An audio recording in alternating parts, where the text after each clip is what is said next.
السلام عليكم، كي دايرين؟ ان شاء الله تكونوا بخير وعلى خير. اليوم ان شاء الله غنحضر معكم بطاطا مقليه بطريقه اللي زوينه بزاف، وعصير ديال الحامض اللي سهل واقتصادي ومنعش في نفس الوقت. جربوه وردوا عليا.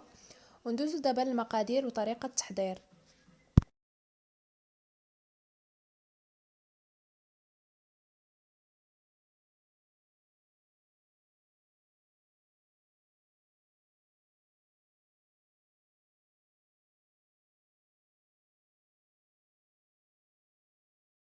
المهم البنات، من بعد ما كنغسلو بطاطا وكنقيوها مزيان، دابا غنبدا كنحكها على هذا الشكل. تابعوا معايا الطريقه.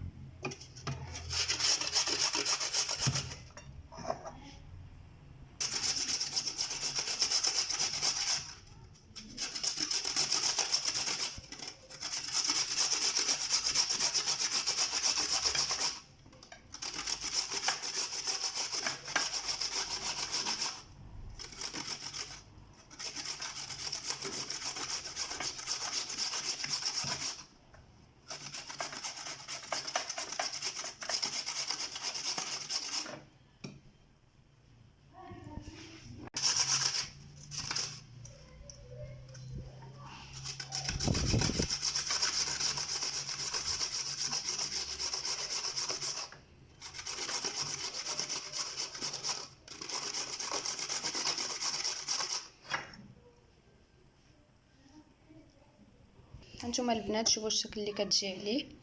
غنبقى حتى نكمل هاد الكميه اللي عندي ونرجع معاكم. هانتوما البنات، من بعد ما حكيت البطاطا كامله غندوز باش نصفيها.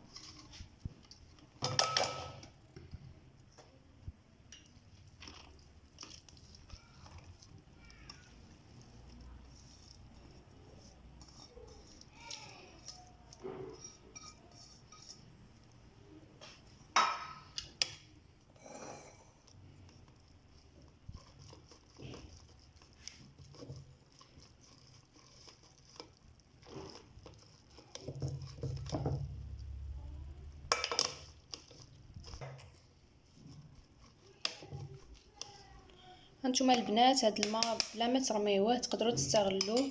كما كتعرفوا البطاطا فيها النشا، تقدروا ديروه لوجهكم، تخلطوه مع دانون او شي حاجه وديروه لوجهكم، حيت راه مفيد بزاف. بعد ما صفيتها من داك الماء كامل اللي فيها، فغادي نبدا ندير في العطريه باش نشرملها. غندير شويه الملحه اللي كتبقى على حسب الذوق، شويه ديال التحميره، وشويه ديال البزار. وغادي نحك شويه ديال الزعتر.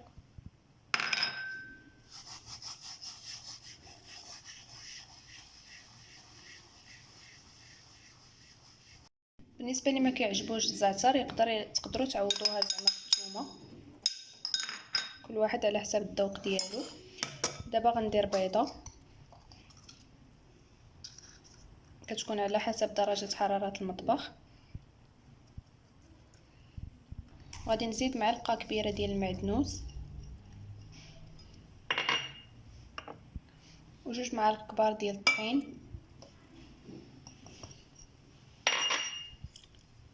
وغنبدا نخلط هاد المكونات كاملين.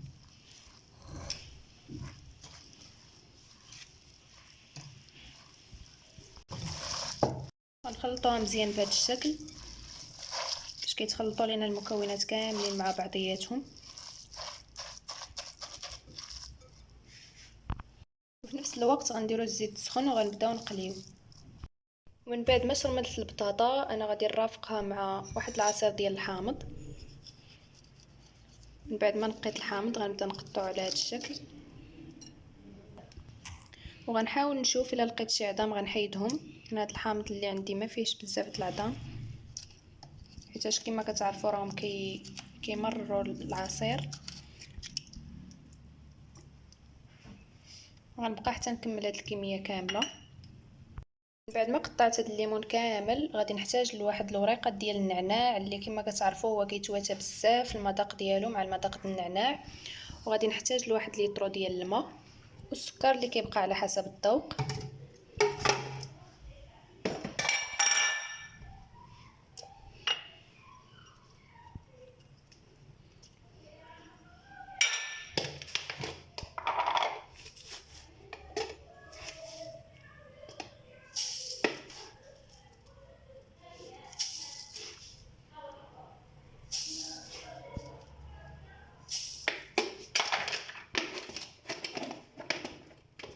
غادي ندير دابا غير شويه د الماء حتى كنطحنو وعاد غادي نزيد الماء. بعد ما طحنتو مزيان البنات ضروري نكملو داك ليطرو ديال الماء كامل فيه. غادي نصفيه. كنتمنى انكم تجربوه حيت كيجي بنين بزاف وكيجي منعش بزاف مع المذاق ديال النعناع. غنرافق البنات مع البطاطا شويه د الحوت والدنجه اللي شرملتو في الشرموله ديال الحوت والفلفله. صافي هادشي باش غنرافقو. هانتوما البنات انا درت الزيت باش تسخن. دابا غنوريكم الطريقه. نحتاجو لجوج معالق نديرو بحال هكا.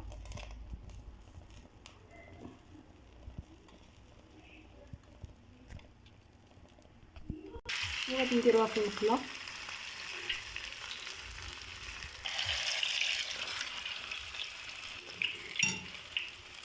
البنات وكنقادها شويه بيدي بهذا الشكل وكنديرها في المقله.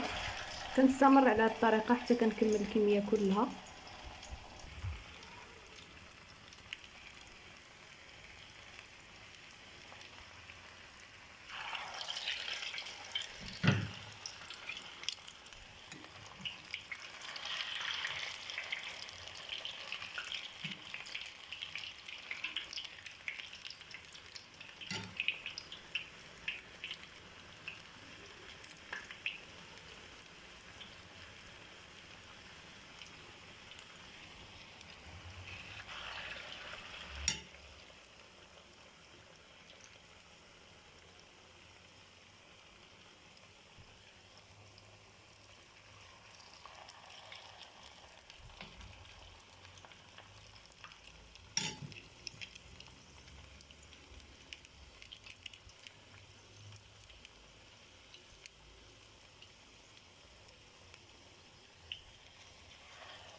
هانتوما البنات هذا هو الشكل النهائي ديال هاد البطاطا. كنتمنى انها تنال الاعجاب ديالكم.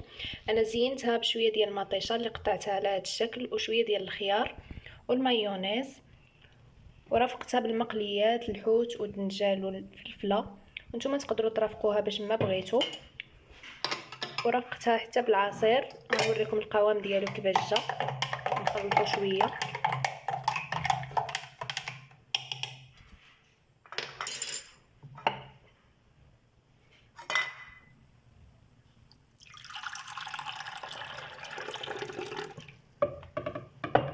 كنتمنى انكم تجربوا هذا العصير حيت الصراحه كيجي بنين بزاف والمذاق ديالو هو والنعناع كيتواتاو مع بعضياتهم. وغنوريكم دابا البطاطا كيفاش جات من الداخل.